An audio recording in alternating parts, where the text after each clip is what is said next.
Chaque matin, beaucoup d'entre vous ne commencent pas la journée par un café ou un thé, mais par le lecteur de glycémie. À peine les yeux ouverts, une inquiétude s'installe déjà simplement parce que vous ne savez pas encore quel chiffre va apparaître à l'écran. Certaines personnes prennent leurs médicaments régulièrement, font attention à leur alimentation et pourtant la glycémie reste instable, parfois trop élevée, parfois trop basse. Dès que le lecteur affiche un chiffre inquiétant, l'esprit s'emballe. La vision qui baisse, la dialyse, l'amputation, beaucoup me disent qu'ils ont l'impression de porter en eux une sorte de bombe de sucre prête à exploser, sans comprendre ce qu'ils font de travers, ni par où commencer pour changer les choses. Si vous vous reconnaissez dans ce ressenti, alors le reste de cette vidéo est là pour que vous et moi prenions le temps d'examiner ensemble vos petites habitudes du quotidien. Celles qui, sans que vous en rendiez compte, alimentent ce déséquilibre. Et surtout, comment vous pouvez les ajuster progressivement, de manière concrète et plus sécurisée. Je suis médecin, spécialisé en endocrinologie et en diabétologie. Depuis plus de 10 à 15 ans, j'accompagne des personnes vivant avec un diabète, dont beaucoup arrivent en consultation avec un sac rempli de médicaments. Je connais bien cette fatigue quotidienne, ce mélange de peur, des complications et d'épuisement face à tout ce qu'il faut prendre jour après jour. Dans cette vidéo, je ne vais pas vous présenter un nouveau médicament. Il n'existe pas de solution miracle qui fasse baisser la glycémie du jour au lendemain.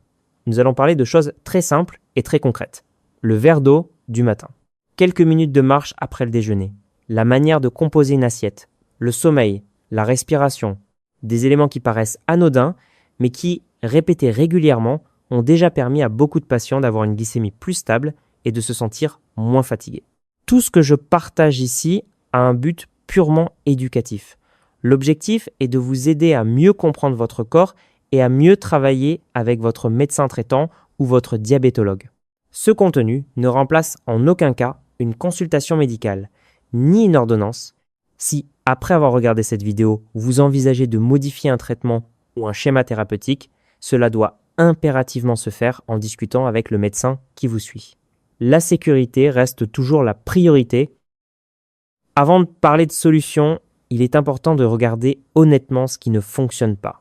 Tant que certaines habitudes restent inchangées, même en ajoutant des médicaments, il devient très difficile de stabiliser durablement la glycémie. Première erreur, penser que le médicament est le seul frein. Beaucoup de personnes voient leur glycémie monter et demandent spontanément plus de médicaments ou augmentent parfois les doses sans avis médical. Dans le même temps, le dîner est pris tard, la journée se passe assise, sans presque aucune activité physique. Le traitement est essentiel bien sûr, mais il ne représente qu'une partie de l'ensemble. Si le mode de vie ne change pas, c'est comme essayer de freiner une voiture alors que l'accélérateur reste enfoncé à fond. Deuxième erreur, regarder uniquement l'assiette et oublier ce qui l'accompagne. Un plat de pâtes ou de riz accompagné d'un soda, d'un jus de fruits industriel et suivi d'un dessert sucré n'a pas du tout le même impact qu'un repas pris avec de l'eau plate ou du robinet. J'entends souvent des patients me dire qu'ils ont réduit le pain ou les féculents, mais dans la journée, ils consomment des boissons sucrées, des siropes, des biscuits ou des viennoiseries. Le sucre ne vient pas uniquement de l'assiette principale, mais aussi de tout ce que l'on boit et grignote au fil de la journée. Troisième erreur, négliger l'activité physique, le stress et le sommeil. Rester assis toute la journée, s'allonger devant la télévision juste après le repas, se coucher tard, ruminer des inquiétudes en permanence. Dans ces conditions, le corps a beaucoup plus de mal à utiliser le glucose comme source d'énergie, le sucre reste plus facilement dans le sang. Je vois régulièrement des patients dont l'alimentation est relativement correcte, mais dont la glycémie du matin augmente simplement à cause d'un mauvais sommeil ou d'un stress chronique. La glycémie ne se joue pas uniquement dans un comprimé. Ce sont souvent ces petites erreurs, répétées jour après jour, qui finissent par aggraver la situation. Je vous invite à réfléchir calmement et à repérer lesquelles de ces 3 erreurs vous concernent. Cela vous aidera par la suite à savoir par où commencer pour ajuster vos habitudes de façon progressive et réaliste. Quand vous mangez du pain, des pâtes, du riz, des fruits ou des pommes de terre, votre corps transforme ces aliments en sucre qui passe ensuite dans le sang. Pour que ce sucre entre dans les cellules et soit utilisé comme énergie, il faut de l'insuline. Vous pouvez imaginer l'insuline comme une clé et chaque cellule comme une pièce avec une porte. En cas de résistance à l'insuline, la serrure commence à se bloquer. L'insuline est toujours là, parfois même en quantité plus importante qu'avant, mais les cellules ont plus de mal à ouvrir la porte. Le sucre reste donc dans le sang et le chiffre sur le lecteur de glycémie reste élevé. À quantité de nourriture égale avec le même traitement, certaines personnes voient leur glycémie baisser correctement, d'autres non, simplement parce que le niveau de résistance à l'insuline n'est pas le même. À ce moment-là, les muscles deviennent un immense lieu de stockage du sucre. Dès que vous bougez, que vous marchez, que vous faites le ménage ou une activité douce, les muscles ouvrent des portes supplémentaires pour faire entrer le glucose avec moins de dépendance à l'insuline. A l'inverse, si vous passez la journée assis ou allongé, ce réservoir reste presque fermé et le sucre a beaucoup plus de mal à trouver où aller. Il faut ajouter un autre facteur important, le stress et le manque de sommeil. Le corps ne fait pas la différence entre un stress physique extrême et un stress du quotidien, comme les soucis financiers ou les inquiétudes familiales. Dès qu'il y a du stress, les hormones de stress augmentent et envoient un message au foie pour libérer davantage de sucre dans le sang afin de se préparer à réagir. Quand cela se répète jour après jour, le corps devient de moins en moins sensible à l'insuline et la glycémie devient de plus en plus difficile à faire baisser. Si vous retenez 3 idées simples, la clé qu'est l'insuline, les muscles comme lieu de stockage du sucre et l'importance du stress et du sommeil, vous comprendrez pourquoi des gestes en apparence modestes, comme marcher après le repas, se coucher un peu plus tôt ou réduire les boissons sucrées, peuvent aider la glycémie à se stabiliser progressivement avec le temps. Le premier groupe de gestes est très simple, peu coûteux et se trouve directement dans votre cuisine: l'eau, un peu de vinaigre adapté et les légumes. Boire de l'eau au bon moment, pas seulement pour boire. Après une nuit de sommeil, le corps est souvent légèrement déshydraté. Le sang est plus concentré et pour une même quantité de sucre, la glycémie peut paraître plus élevée. C'est pourquoi, au réveil, avant le café ou le thé, vous pouvez boire 1 à 2 verres d'eau, sauf si votre médecin vous a demandé de limiter les apports hydriques pour des raisons cardiaques ou rénales. Avant un repas principal, vous pouvez ajouter 1 verre d'eau. L'eau ne guérit pas le diabète, mais elle dilue le sang, aide les reins à éliminer l'excès de sucre et favorise une prise alimentaire plus lente, ce qui permet souvent de manger naturellement un peu moins. Le vinaigre dilué, un simple petit soutien. Certaines études suggèrent que consommer une petite quantité de vinaigre, comme le vinaigre de cidre, avant un repas riche en féculents, peut, chez certaines personnes, limiter la hausse de la glycémie après le repas. L'effet passerait par un ralentissement de la vidange de l'estomac. Mais cela ne fonctionne pas de la même manière chez tout le monde. Si vous souhaitez essayer, le vinaigre doit toujours être dilué dans de l'eau, jamais consommé pur. Il faut le considérer comme un soutien, pas comme un traitement miracle. Si vous utilisez de l'insuline ou des médicaments pouvant entraîner des hypoglycémies, parlez-en d'abord avec votre médecin traitant ou votre diabétologue avant de l'utiliser régulièrement. En cas de problème gastrique, comme une gastrite ou un ulcère, la prudence est indispensable. Et si le vinaigre ne vous convient pas, ce n'est pas un problème, vous pouvez parfaitement vous en passer et vous concentrer sur l'eau et les légumes. Un bol de soupe, de légumes, avant le repas, un véritable filet de sécurité. Prendre un bol de soupe ou de potage de légumes pauvres en féculents avant le repas, par exemple des légumes verts, des courgettes, des poireaux ou du chou-fleur, permet d'apporter de l'eau et des fibres. Cela crée une sorte de filet dans l'intestin qui ralentit le passage du sucre provenant du pain, du riz ou des pâtes vers le sang. Eau et soupe de légumes comparées aux boissons sucrées. L'eau et les soupes de légumes apportent très peu de sucre tout en fournissant des fibres. A l'inverse, les sodas, les boissons sucrées, les thés glacés industriels ou les jus de fruits en bouteille contiennent beaucoup de sucre rapidement absorbé, ce qui est défavorable pour les personnes atteintes de diabète. Pour la semaine à venir, vous pouvez vous fixer 2 objectifs simples: boire un verre d'eau dès le réveil et ajouter un bol de soupe ou une belle portion de légumes avant le déjeuner ou le dîner. Ce sont là les premiers boucliers pour aider votre glycémie. Dans cette partie, je ne vous demande pas de changer complètement vos menus. Il s'agit surtout d'ajuster la façon de manger et la manière de commencer la journée. Il existe un principe simple que j'explique souvent à mes patients: légumes, protéines, puis féculents. Dans un repas classique avec des légumes, de la viande, du poisson et du riz ou du pain, commencez par les légumes, la soupe ou les plats riches en fibres. Ensuite viennent la viande, le poisson, les œufs ou les légumineuses. Et seulement à la fin, les féculents comme le riz, les pâtes ou le pain. Rien qu'en modifiant cet ordre, le sucre passe plus lentement dans le sang et la glycémie après le repas est souvent plus stable sans avoir besoin de supprimer brutalement les féculents. Un petit déjeuner riche en protéines et en fibres, l'exemple de Madame Martin le matin, si l'on commence par des aliments très sucrés ou à base de farine blanche, la glycémie a tendance à devenir instable pour toute la journée.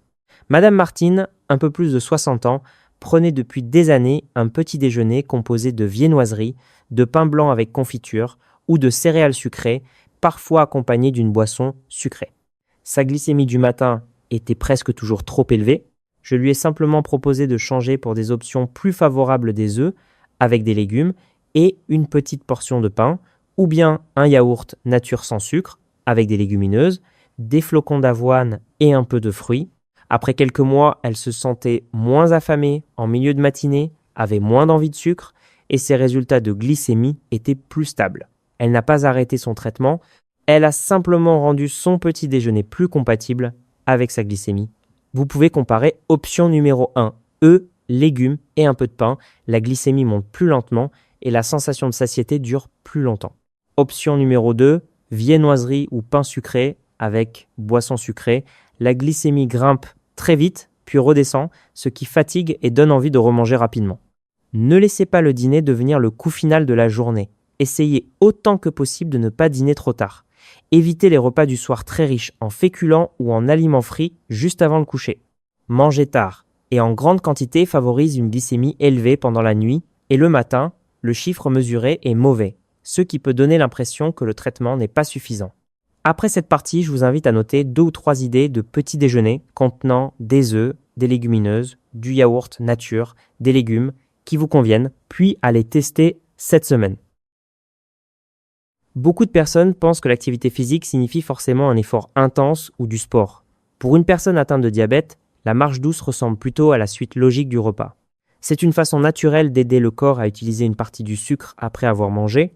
Marcher 10 à 15 minutes après un repas principal. Après un repas, si vous vous asseyez ou vous allongez immédiatement, le sucre provenant du pain, du riz ou des pâtes passe rapidement dans le sang et attend que l'insuline fasse son travail. En cas de résistance à l'insuline, ce passage se fait mal et le sucre reste bloqué dans le sang. Si, au contraire, vous marchez tranquillement pendant 10 à 15 minutes après le repas, vos muscles se comportent comme une éponge. Ils absorbent une partie du glucose présent dans le sang, avec moins de dépendance à l'insuline qu'en position assise. Monsieur Lefebvre, 58 ans, employé de bureau, a été informé qu'il était en situation de prédiabète. Je ne lui ai pas demandé de tout supprimer dans son alimentation.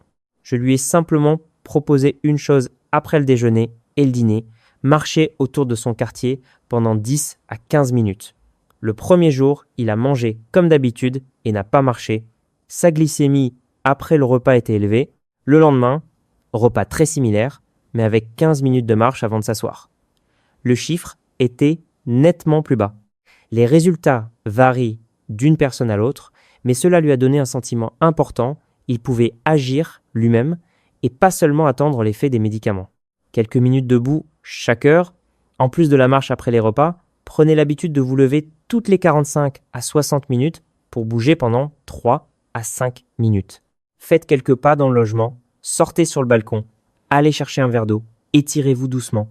Ces petites interruptions répétées dans la journée activent régulièrement les muscles et évitent que le sucre ne s'accumule trop longtemps dans le sang. Essayez de comparer 2 situations.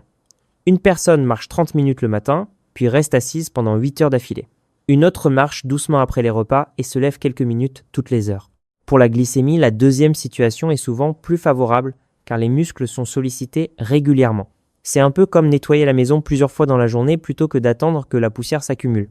Cette semaine, choisissez au moins un repas par jour, essayez de marcher 10 minutes après avoir mangé et si vous avez un lecteur de glycémie, notez les valeurs après le repas pour observer comment votre corps réagit. L'alimentation et l'activité physique sont essentielles, mais il existe une pièce du puzzle que beaucoup de personnes oublient, le stress et le sommeil. J'entends souvent dire « je fais attention à ce que je mange, je marche tous les jours » et pourtant, la glycémie du matin reste élevée. En discutant plus en détail, on découvre presque toujours des nuits trop courtes, un sommeil de mauvaise qualité et un esprit constamment sous tension. La respiration 4, 2, 6, un véritable frein pour le système nerveux. Quand vous êtes inquiet ou contrarié, le corps passe en mode alerte. Le cœur s'accélère, la respiration devient courte et le foie libère davantage de sucre dans le sang pour se préparer à réagir. Chez une personne déjà diabétique dont la glycémie est difficile à faire baisser, ce sucre supplémentaire complique encore la situation. La respiration 4-2-6 est une technique simple pour envoyer un message de calme au corps. Installez-vous assis ou allongé confortablement, le dos droit mais détendu. Inspirez par le nez pendant 4 secondes en laissant le ventre se gonfler. Retenez l'air pendant 2 secondes. Expirez lentement par la bouche pendant 6 secondes comme si vous souffliez doucement à travers une paille. Répétez pendant quelques minutes, 2 à 3 fois par jour ou juste avant le coucher. Le fait de prolonger l'expiration aide le système nerveux à ralentir, le rythme cardiaque diminue et le corps reçoit le message qu'il n'y a plus de danger immédiat. Cette pratique aide à limiter la hausse de la glycémie liée au stress, mais elle ne remplace jamais un traitement médical. Le sommeil, un médicament qui ne se trouve pas en pharmacie, dormir peu ou dormir mal plusieurs nuits de suite peut rendre le corps moins sensible à l'insuline, même si vous ne mangez pas davantage. Le lendemain, la glycémie monte plus facilement et la sensation de faim est plus forte, ce qui favorise les excès alimentaires. Madame Dubois, 55 ans, avait une alimentation correcte et marchait régulièrement, mais sa glycémie du matin restait élevée. En creusant un peu, j'ai compris qu'elle se couchait souvent très tard, vers 1 ou 2 heures du matin, entre la garde des petits-enfants, les tâches ménagères, l'utilisation du téléphone et les soucis du quotidien. Nous avons décidé ensemble de 2 choses simples. Pratiquer la respiration 4-2-6 pendant 5 à 10 minutes avant le coucher et essayer de couper les écrans plus tôt avec un objectif de coucher avant 23 heures pour viser environ 7 heures de sommeil dans la mesure du possible.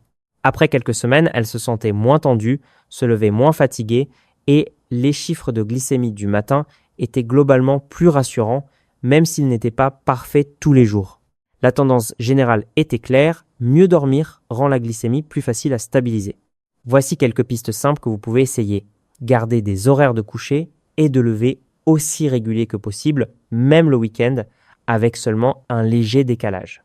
Évitez les dîners trop lourds ou trop tardifs et limitez le café ou le thé fort en soirée. Essayez d'éteindre la télévision et le téléphone 30 minutes plus tôt et remplacez ce temps par de la musique douce, quelques minutes de respiration 4-2-6 ou un massage léger des mains et des pieds. Quand on comprend que la glycémie élevée n'est pas toujours liée uniquement à ce que l'on mange, mais aussi au manque de sommeil et au stress, on se culpabilise moins et on commence à ajuster progressivement son mode de vie du souffle jusqu'au sommeil et pas seulement le contenu de l'assiette. À ce stade, nous avons parcouru 4 grands groupes d'habitudes. Boire de l'eau et consommer davantage de légumes de manière réfléchie. Modifier l'ordre des aliments et le petit déjeuner. Marcher après les repas et se lever quelques minutes chaque heure. Respirer avec la méthode 4, 2, 6 et dormir suffisamment. Il n'est pas nécessaire de tout changer en même temps. Posez-vous simplement cette question parmi ces 4 groupes. Quelle habitude me paraît la plus facile à commencer dès aujourd'hui ? Boire un verre d'eau au réveil, ajouter un bol de soupe de légumes, marcher 10 minutes après le dîner ou essayer quelques cycles de respiration 4, 2, 6 avant de dormir. Si vous regardez cette vidéo sur une plateforme en ligne, vous pouvez partager en commentaire l'habitude que vous choisissez. Cela aide souvent à se sentir moins seul et plus motivé dans ce chemin de petits changements progressifs. Pour éviter le scénario classique du « j'ai écouté puis j'ai laissé tomber », je vous propose un plan très simple. Choisissez une seule habitude la plus facile pour vous. Par exemple, marcher 10 minutes après le dîner, ou boire 1 à 2 verres d'eau dès le réveil, ou modifier le petit déjeuner pour qu'il soit plus riche en protéines, ou pratiquer la respiration 4, 2, 6 avant de dormir. Si vous disposez d'un lecteur de glycémie, observez surtout la tendance. Pendant 1 à 2 semaines, gardez exactement le même traitement que celui prescrit par votre médecin. Appliquez la nouvelle habitude choisie. Sélectionnez 2 moments fixes pour mesurer la glycémie. Par exemple, la glycémie à jeun le matin et la glycémie après le repas où vous appliquez la nouvelle habitude environ 1 à 2 heures après avoir mangé. L'objectif n'est pas d'obtenir à chaque mesure un chiffre parfait. Ce qui compte, c'est l'évolution globale. Après un certain temps, la glycémie devient-elle un peu plus stable ? Vous sentez-vous moins fatigué, moins affamé entre les repas, avec moins d'envie de sucre ? Comme Madame Martin, Monsieur Lefebvre ou Madame Dubois, chacun a commencé par un seul petit changement, puis a ajouté progressivement d'autres habitudes. Les résultats varient d'une personne à l'autre, en fonction de l'âge, des traitements et des autres problèmes de santé éventuels. Ce que je partage ici n'est donc pas un protocole de traitement, mais un accompagnement du quotidien en complément des médicaments et du suivi médical. Il n'est pas nécessaire d'être parfait. La régularité compte bien plus. Notez par écrit une habitude que vous allez tester pendant les 7 prochains jours et si possible, choisissez dès maintenant 2 moments précis pour mesurer votre glycémie et observer comment votre corps réagit. En résumé, retenez simplement ces 5 petits boucliers. Premier bouclier, l'eau et les soupes de légumes.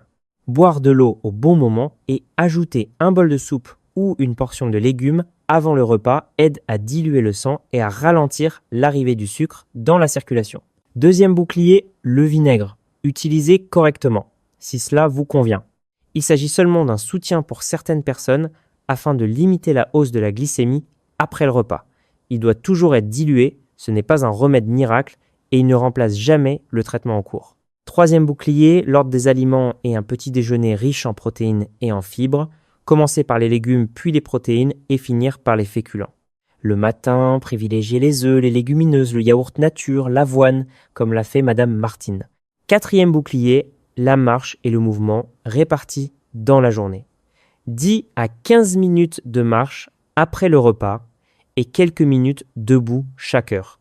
Les muscles agissent alors comme une éponge qui absorbe une partie du sucre, comme M. Lefebvre a pu le constater. Cinquième bouclier, la respiration 4, 2, 6 et le sommeil.